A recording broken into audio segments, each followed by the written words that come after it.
साथियों नमस्कार। खबर हेडक्वार्टर से मैं कुणाल पंत।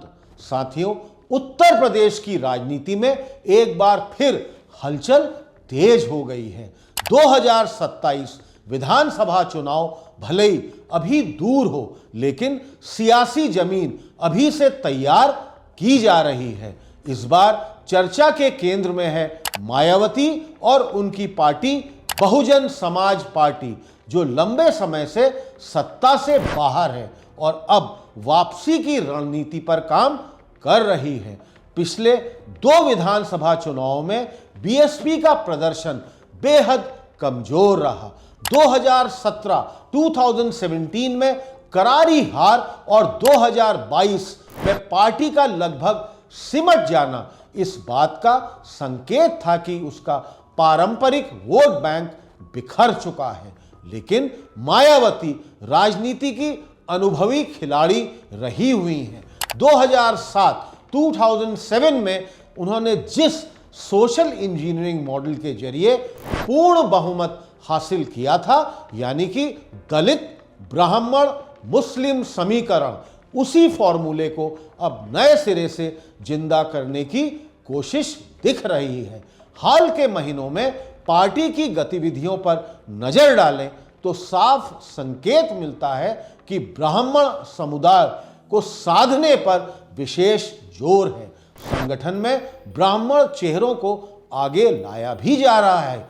कई सीटों पर प्रभारी और संभावित उम्मीदवार उसी समुदाय से घोषित किए गए हैं। राजनीतिक हलकों में चर्चा भी है कि पार्टी लगभग 70 से 80 सीटों पर ब्राह्मण प्रत्याशियों पर गंभीरता से विचार कर रही है। यह संदेश देने की कोशिश है कि बीएसपी सिर्फ दलित राजनीति तक सीमित नहीं है, बल्कि सर्वजनन की पार्टी बनने की ओर फिर से कदम बढ़ा रही है। लेकिन केवल ब्राह्मण समीकरण काफी नहीं होगा। मुस्लिम वोटर उत्तर प्रदेश की राजनीति में निर्णायक भूमिका निभाते हैं। बीएसपी ने पहले भी मुस्लिम उम्मीदवारों को टिकट दिया है और पश्चिमी उत्तर प्रदेश में उसका आधार रहा भी हुआ है। हालांकि पिछले कुछ वर्षों में पार्टी से कई बड़े मुस्लिम नेताओं के जाने के बाद उसका प्रभाव कमजोर हुआ है। अब पार्टी फिर से उस भरोसे को बनाने की कोशिश कर रही है। सवाल यह है कि क्या मुस्लिम मतदाता समाजवादी पार्टी को छोड़कर बीएसपी की ओर लौटेंगे? यहां मुकाबला बिल्कुल भी आसान नहीं है। समाजवादी पार्टी और उसके नेता अखिलेश यादव पहले से ही पिछड़ा दलित अल्पसंख्यक यानी पीडीए समीकरण पर काम कर रहे हैं। मुस्लिम समुदाय में सपा की मजबूत पकड़ मानी जाती है। ऐसे में बीएसपी की ओर अगर सेंध लगानी है तो उसे सिर्फ टिकट देने से ज्यादा भरोसा और जमीनी संगठन खड़ा करना जरूरी होगा। दूसरी ओर अगर हम साथियों बात करें, भारतीय जनता पार्टी भी ब्राह्मण और ओबीसी वोटों को लेकर सतर्क है। बीजेपी की सरकार में ब्राह्मण प्रतिनिधित्व और संतुलन का सवाल समय समय पर उठता रहा है। ऐसे में बीएसपी की ब्राह्मण केंद्रित रणनीति कहीं ना कहीं बीजेपी के पारंपरिक वोट बैंक को भी चुनौती देने की कोशिश मानी जा रही है। असल में यह सिर्फ टिकट बंटवारे की कहानी नहीं है, बल्कि राजनीतिक संदेश की लड़ाई भी है।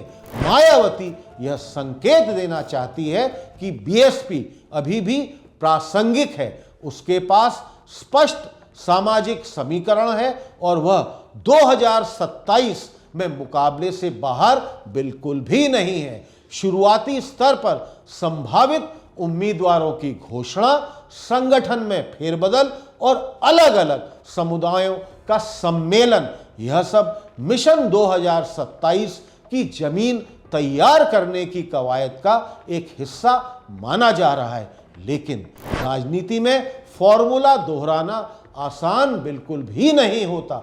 2007 का सामाजिक समीकरण उस समय की परिस्थितियों में सफल हुआ था। आज का राजनीतिक परिदृश्य बिल्कुल भी अलग है।